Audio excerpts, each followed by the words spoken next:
बिस्मिल्लाहिर्रहमानिर्रहीम। अस्सलाम वालेकुम। मैं अली आयरिश बैंक में रिलेशनशिप मैनेजर की पोस्ट पे हूँ। आज मैं आप लोगों को बताऊँगा कि अगर आप लोगों ने अपने अकाउंट में पाकिस्तान के किसी शहर से या बैरून मुल्क से यानी फ़ॉरेन कंट्री से अपने अकाउंट में पैसे मंगवाने हैं तो आपने कौन सा अकाउंट नंबर देना है, क्योंकि हर अकाउंट होल्डर के दो अकाउंट नंबर होते हैं।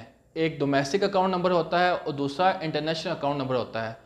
डोमेस्टिक अकाउंट नंबर तब यूज़ होता है जब आपने पाकिस्तान के किसी शहर से अपने अकाउंट में पैसे मंगवाने हैं, जबकि इंटरनेशनल नंबर तब यूज़ होता है जब आपने फ़ॉरेन कंट्री से यानी बैरून मुल्क से अपने अकाउंट में पैसे मंगवाने हैं।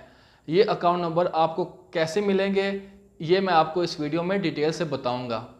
अगर मेरे चैनल पे आप नए हैं तो मेरे चैनल को लाइक करें, सब्सक्राइब करें और वीडियो को लास्ट तक लाजमी देखिएगा। चलिए आप शुरू करते हैं। जब भी